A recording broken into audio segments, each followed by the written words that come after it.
অর্থনীতিকে গণতান্ত্রিক ও অন্তর্ভুক্তিমূলক করার লক্ষ্য নিয়ে আসছে 2026-27 অর্থ বছরের জাতীয় বাজেট।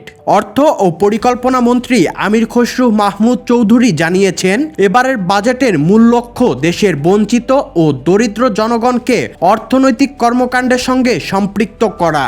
2 জুন রাজধানীর ইকোনমিক রিপোর্টার্স ফোরাম ERF কার্যালয়ে বাজেট 2026-27 প্রত্যাশা ও বাস্তবতা শীর্ষক সেমিনারে একথা বলেন তিনি। মন্ত্রী বলেন, অর্থনীতির বিকাশ ও বেসরকারি খাতের সক্ষমতা বাড়াতে নিয়ন্ত্রণ নির্ভর ব্যবস্থা থেকে বেরিয়ে এসে অর্থনীতিকে নিয়ন্ত্রণ মুক্ত করার দিকে গুরুত্ব দেবে সরকার। অ্যানাদার ফিলোসফি যে এই বাজেটের যে নিয়ন্ত্রণ মুক্ত বাংলাদেশ, নিয়ন্ত্রণ মুক্ত অর্থনীতি, নিয়ন্ত্রণ মুক্ত ব্যবসা বাণিজ্য অর্থনীতি, যেটা বিকাশ করতে পারবে। বিকাশ করার পথে কেউ যদি বাধাগ্রস্ত করে, will have to be very strict. বাংলাদেশের প্রত্যেকটি মানুষ, প্রত্যেকটা গোষ্ঠী আমাদের অর্থনৈতিক কর্মকাণ্ডে আসতে হবে। এই জন্য আমরা একটা টাইটেল দিয়েছি, স্লোগান দিয়েছি, democratisation of the economy. Democracy খালি ভোটের জন্য থাকবে, রাজনীতির জন্য থাকবে, কিন্তু অর্থনীতির জন্য থাকবে না, এটা তো হতে পারে না। So we are democratising the economy. Slogan হচ্ছে অর্থনীতিকে গণতন্ত্রায়ন করা। মন্ত্রী আরও বলেন, বাজেট বাস্তবায়নে প্রধানমন্ত্রী থেকে শুরু করে মন্ত্রী ও সংশ্লিষ্ট মন্ত্রণালয়গুলোর কার্যক্রমকে ড্যাশবোর্ডের আওতায় আনা হবে।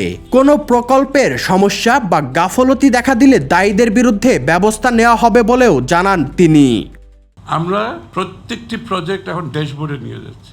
প্রত্যেক মিনিস্ট্রিতে একটা ড্যাশবোর্ড থাকবে, ফাইন্যান্স মিনিস্ট্রিতে ড্যাশবোর্ড থাকবে, প্রাইম মিনিস্টার অফিসে ড্যাশবোর্ড থাকবে। এভরি প্রজেক্ট, প্রত্যেকটা প্রজেক্ট যেগুলো আমরা নেব, প্রত্যেকটা প্রজেক্ট ড্যাশবোর্ডে থাকবে। এটা প্রোগ্রেস কি, ডেইলি প্রোগ্রেস কি, ওই ড্যাশবোর্ডে ওটা দেখা যাবে যে এই প্রজেক্ট এই মিনিস্ট্রির পিছিয়ে আছে, কেন পিছিয়ে আছে, ইউ হ্যাভ টু আনসার।